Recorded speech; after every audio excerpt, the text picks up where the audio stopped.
Hello everyone, ఈరోజు ఈ వీడియోలో మనం ఒక డిఐవై గురించి తెలుసుకోబోతున్నాం. అదేంటంటే మన ఇంట్లో పాతకాలం నాటి చైర్స్ ఉంటాయి కదా, సో వాటిని ఎలా మనం రీయూజ్ చేయొచ్చు అనేది ఈ వీడియోలో మనం తెలుసుకోవచ్చు. ఇదైతే మా ఇంట్లో ఉన్న ఒక పాత కుర్చీ అనమాట. సో సోఫా సెట్లో ఒక కుర్చీ, దాన్ని మేము ఎలా యూజ్ చేసామంటే ఈ వుడ్ ఫిల్లర్తో ఫస్ట్ ఇనీషియల్గా ఎక్కడైనా హోల్స్ ఏమైనా ఉంటే దాన్ని మేము ఫిల్ చేసేసాము. సో ఫిల్ చేసిన తర్వాత మాకైతే ఒక కంప్లీట్ వన్ డే అయితే అలా వదిలేసాము, ఎందుకంటే అదంతా డ్రై అయిపోవాలి కాబట్టి.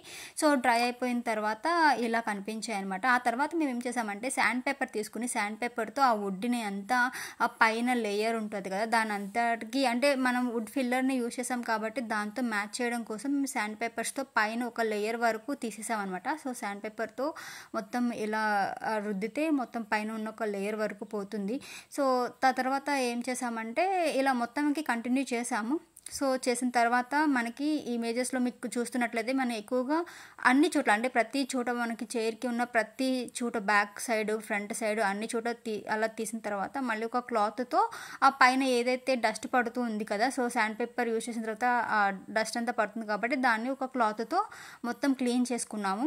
క్లీన్ చేసుకున్న తర్వాత మళ్ళీ ఎందుకు అంటే ఈ క్లీన్ చేసిన తర్వాత మళ్ళీ మనము ఈ పాలిష్ ఒకటి యూజ్ చేసామన్నమాట. మీకు కనిపిస్తూ ఉంటే పాలిష్ యూజ్ చేయని పాలిష్ యూజ్ చేస్తున్న చోటలో డిఫరెన్సెస్ అయితే మీకు కనిపిస్తున్నాయని అనుకుంటున్నాను. సో మనమైతే ఒక వుడ్ పాలిష్ను అయితే యూజ్ చేసాము, స్ప్రే అనమాట. సో ఆ స్ప్రే యూజ్ చేసుకొని మనము ఒక క్లాత్తో, అంటే కాటన్ క్లాత్ ఒకటి తీసుకొని క్లాత్తో మనం ఎక్కడైతే వేస్తున్నామో అక్కడ అంతా రుద్దుతుంటే నాకు తెలిసి మీకైతే కనిపిస్తుంది అనుకుంటున్నాను ఆ డిఫరెన్సెస్. అంటే ముందుకి బిఫోర్కి ఆఫ్టర్కి పాలిష్ యూజ్ చేయనప్పటికీ వేయక ముందుకి ఉన్న డిఫరెన్స్ అయితే మీకు కనిపిస్తుంది అని అనుకుంటున్నాను ఈ వీడియోలో.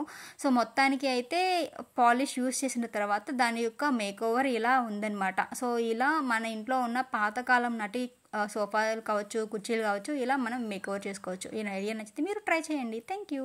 ఒకటి చెప్పాలంటే పూర్తిగా కొత్తగా ఉన్న చైర్ లాగా మారుతుందని అయితే నేను చెప్పలేనండి. సో బట్ పాతదానికి ఇప్పుడు మనం ఈ చేంజెస్ చేసిన తర్వాత వచ్చిన కొంచెం చేంజెస్ అయితే మనం చూడగలుగుతాము.